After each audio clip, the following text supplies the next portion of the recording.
anggota ataupun punggawa majelis ziarah. Orang yang terlibat penuh di penyelenggaraan kegiatan Maulid dan Milad Majelis Ziarah yang ke-15. Dikenali? Ya, oke. Perkenalkan, nama saya Nur Zaid. Saya berasal dari Kecamatan Dolo, pemerintah kabupaten sini. Ya, statusnya di majelis itu sebagai apa? Oke, status saya di majelis adalah kami majelis ziarah ini mempunyai anak yayasan, yaitu HM Laskar Zulfikar. Jadi saya sendiri adalah seorang pemimpin. Ziarah sudah 15 tahun dan pembinaan majelisnya adalah Habib Zulfikar Idrus. Habib Zulfikar di mata Zaid seperti apa sosoknya? Ya, kalau Habib Zulfikar di mata saya, beliau ini sederhana bagi kami. Beliau adalah pemimpin yang dimana kami lihat beliau ini adalah sederhana, tetapi tegas dalam tindakannya.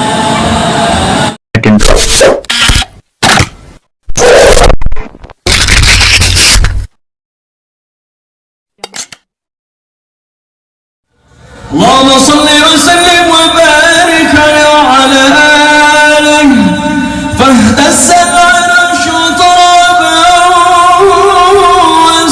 واستبشارا وازداد الكرسي هيبة ووقارا وامتلأت السماوات أنوارا وضجت الملائكة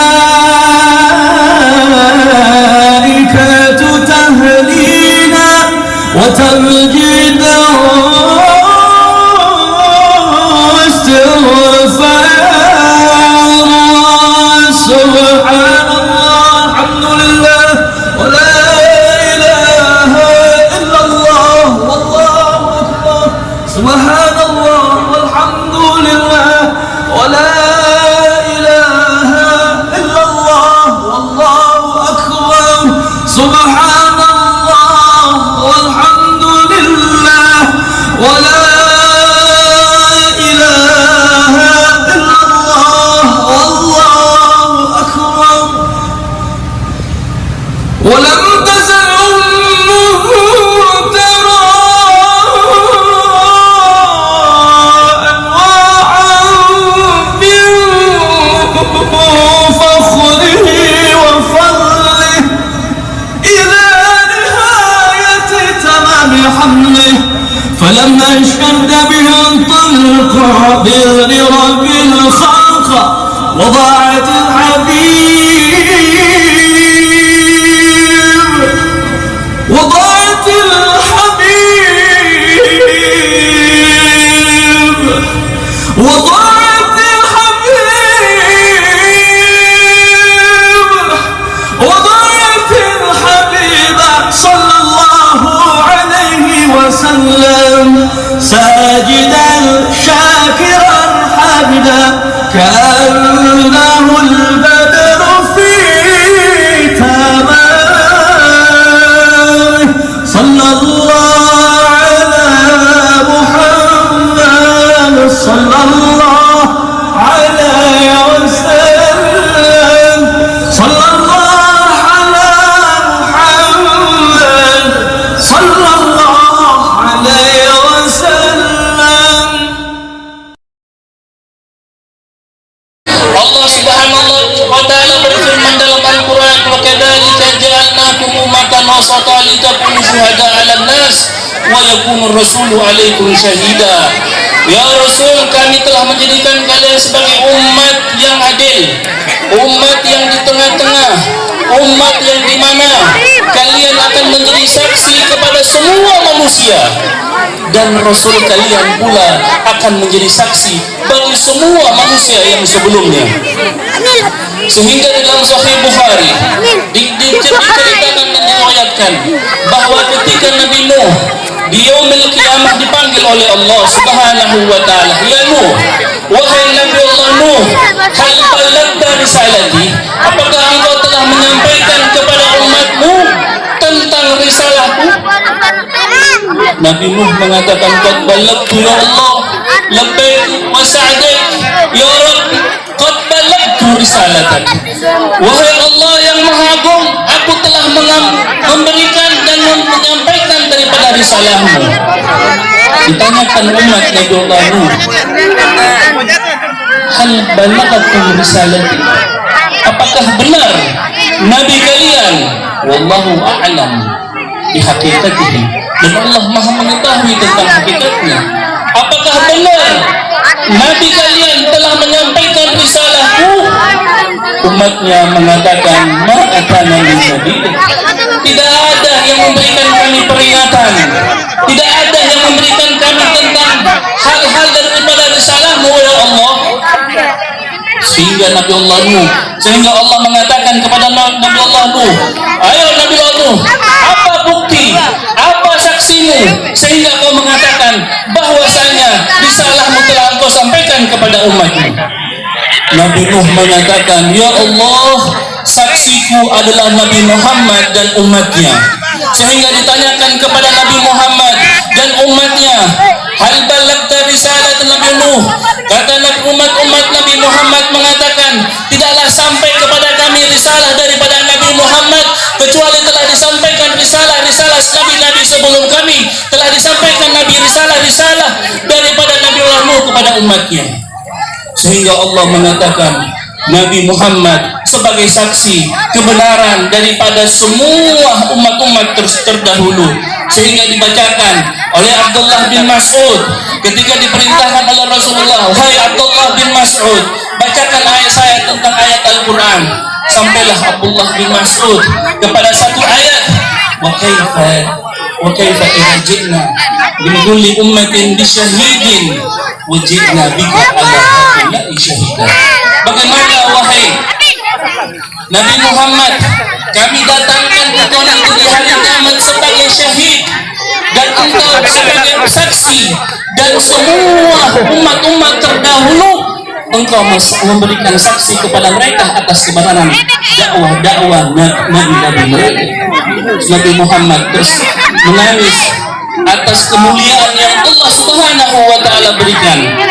Dan inilah suatu bentuk rahmah, suatu bentuk kasih sayang yang Allah Subhanahu wa Ta'ala berikan kepada Nabi Muhammad dan umatnya. Bahkan rahmat ini dirasakan pula daripada umat Nabi Nuh dan juga umat-umatnya. Sallu ala Nabi Muhammad. Hadirin hadirat yang dirahmati oleh Allah Subhanahu wa Ta'ala. Dan rahmat ini Allah Subhanahu wa Ta'ala telah berikan ketika Nabi Allah Muhammad lahir. Manakala ketika Nabi Allah Muhammad lahir adalah sosoknya manusia yang paling sempurna dalam kelahirannya. Di dalam maulid dikatakan, kana sallallahu alaihi wasallam ahsanun nasi khalqan wa khuluqa. Nabi Muhammad adalah sosok manusia yang paling indah dari segi penciptaannya, dari segi fisiknya. Dan salah satu bukti rahmah di dalam penciptaan Rasulullah, ketika Rasulullah sallallahu alaihi wasallam diajak berduel dengan seorang yang namanya Rukana, yang mana Rukana ini belum masuk ke dalam agama Islam. Sehingga Rukana mengatakan, kau tidak mampu melawan aku wahai Rasul. Sehingga Rasul mengulang kembali, wahai Rukana, kalau seandainya aku bisa mengalahimu, apakah engkau mau masuk ke agama Islam?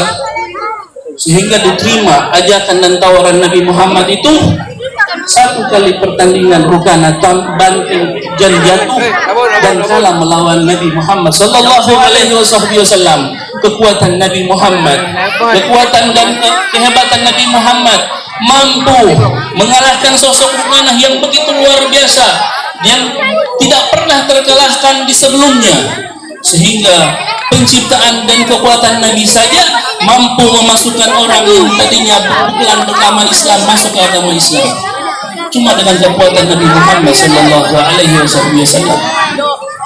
Di antara kemuliaan dan yang Allah Subhanahu wa Ta'ala berikan kepada Nabi Muhammad sallallahu alaihi wasallam, diriwayatkan bahasanya ada seseorang daripada wanita yang hidup di kota Madinah yang mana dia memiliki ekonomi yang rendah, sehingga datang kepada Nabi Muhammad meminta bantuan untuk menikah.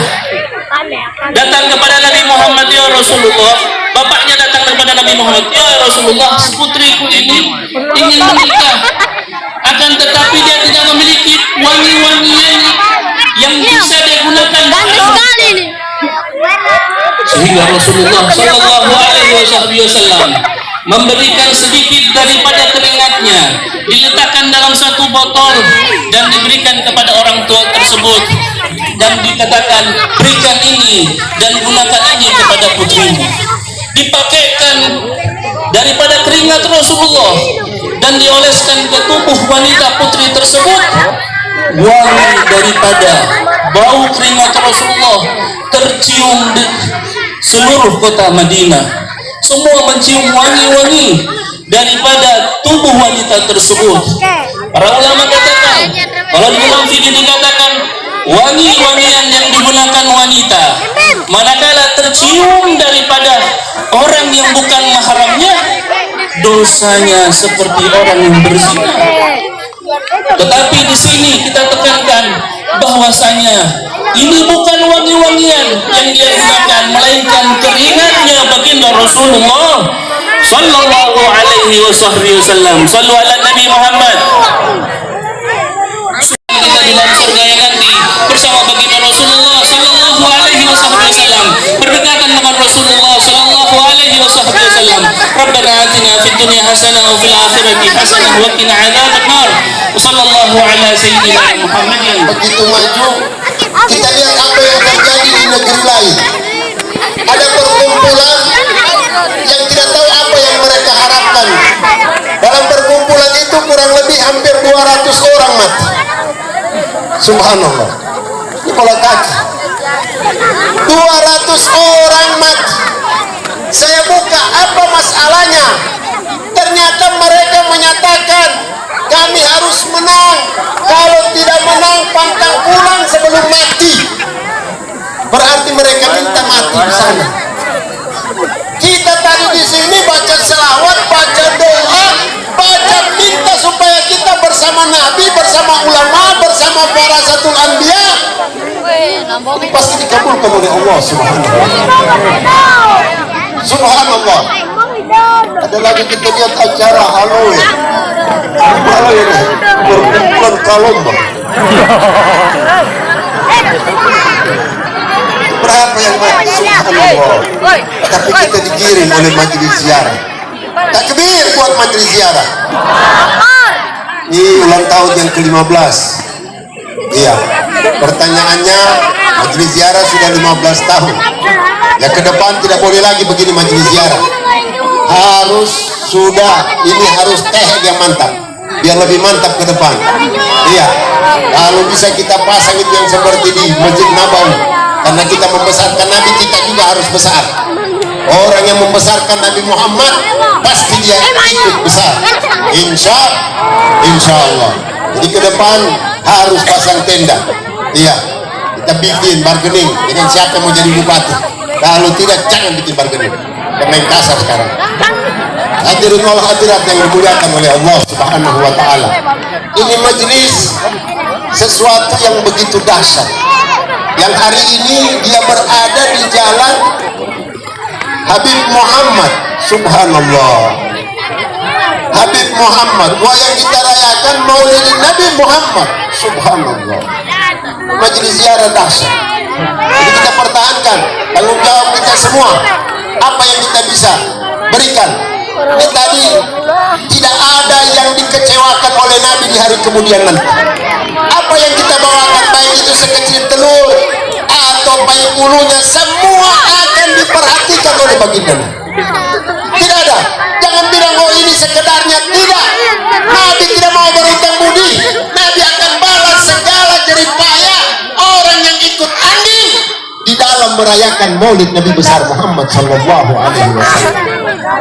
Kita juga harus lihat di mana-mana kita pergi masjid, Maulid sana, Maulid sini, Maulid, tidak ada, tidak akan berhentinya, karena yang meletakkan kecintaan kepada Nabi adalah Allah, bukan manusia. Lihat, sekecil apa yang kita buat. Di sini kita kumpul dan ajang-ajang seperti ini demi Allah. Kalau kita punya dosa besar, ajang ini tempat kita diampuni dosa kita. Lihat, yang kita baca tadi apa? Selawat. Setelah kita baca selawat, ada doa di dalam, ada sejarah di dalam, ada silaturahmi di dalam, ada pertemuan di dalam, ada makan yang berkah di dalam, semua. Jadi kalau kita mau minta ampun, minta dihapus dosa kita, hadiri maulid. Sini juga kita akan dengarkan kisah baginda Nabi. Ini menetes air mata. Ayahku berada di mana? Di sebelah gunung, sebelah ruangan. Dia berada di alam barzahnya. Tidak mungkin akan ketemu lagi bersama sang ayah. Itu susahnya Nabi Muhammad. Lihat. Dan ini rupanya Allah memberikan pengajaran kepada Nabi kita agar dia kuat. Dia bukan anak yang cengeng. Dia bukan seorang lelaki yang selalu curhat sana, curhat sini, curhat di WA, curhat di Facebook dan lain sebagainya. Dia harus menjadi seorang lelaki yang tangguh, seorang lelaki yang mantap, karena dia adalah calon pemimpin dunia dan akhirat. Subhanallah. Setelah berziarah, mereka pulang bersama. Belum sampai, baru 50 kilo, 100 kilo perjalanan, masih ada 400 kilo. Tiba-tiba sang ibu sakit keras. Lihat bagaimana seorang Muhammad. Ibunya sakit, dia panggil, dia merasakan kematian akan datang, dia peluk anaknya, Muhammad, Muhammad, kau telah ditinggalkan oleh ayahku. Hari ini ibu merasakan kematian akan datang, wahai anakku. Seakan-akan dia teriak, ya Arab, jangan engkau ambil aku, kesian si Muhammad sendiri. Siapa yang atur makanannya? Siapa yang atur pakaiannya? Siapa yang mendidik dia? Umur 6 tahun si ibu meninggal. Subhanallah. Kita pikir Nabi Muhammad, apa kita punya yatim? Apa kita punya susah? Sehingga Nabi menyatakan, saya dengan anak yatim seperti ini, kahataini, seperti jari. Subhanallah. Dan Nabi Muhammad itu menjadi abahnya, ayahnya, anak-anak yatim sedunia dia semua. Dia gali kuburan si ibu, dia makankan ibunya. Subhanallah. Dan itulah rahasia Tuhan. Tidak boleh ada terkontaminasi pendidikan ayah dan maupun ibu. Dia pulang dengan seorang budak belian yang bernama Barakatul Habasyah. Lihat bagaimana mereka dalam perjalanan mereka, padang pasir yang begitu dahsyat, siang hari panasnya begitu dahsyat, malam hari dinginnya begitu dahsyat, belum ditambah lagi dengan binatang-binatang buas yang ada dalam perjalanan tersebut. Tapi Muhammad dididik sama Allah menjadi seorang lelaki yang tangguh, seorang lelaki yang mantap, seorang lelaki yang tidak cengeng, seorang lelaki yang bukan curhat sana curhat sini. Begitu terbentur dengan sesuatu, menangis dalam kesendiriannya. Muhammad menempelkan dirinya kepada Allah Subhanahu wa ta'ala. Waktu tiba di kota Mekah, bingung mau kemana, mana rumahku. Dia bingung mau kembali ke rumah, ibu tidak punya, kembali ke rumah ayah tidak punya. Akhirnya Barakatul Habasyah bawa dia ke rumah kakeknya. Kakeknya waktu melihat tidak bertanya lagi, wahai Muhammad, engkaulah adalah anakku. Diberikan support kepada Muhammad. Muhammad seperti orang bingung. Subhanallah. Dia diberikan kekuatan kepada sang kakek. Lihat perjalanan Nabi Muhammad. Nabi Muhammad itu dikatakan ulidah sajidan syakiran hamidan. Waktu lahir sujud syukur, bersyukur kepada Allah. Ente waktu lahir ada syukur, ada sujud, bisa berbicara. Itu Nabi kita, supaya anak-anak kita ini tahu sejarahnya. Maulid seperti ini, bacaan-bacaan itu kita bisa tahu. Tadi kita berdiri, orang-orang Madinah saking gembiranya mereka berdiri keluar semua menjemput Nabi Muhammad kedatangannya. Kalau tidak ada maulid seperti ini, apa yang kita hafal? Ada nggak yang kita hafal? Ada nggak yang kita baca? Seenaknya sini bid'ah sana bid'ah, tidak ada di zaman Nabi. Lain dia mulai dari zaman Nabi. Subhanallah.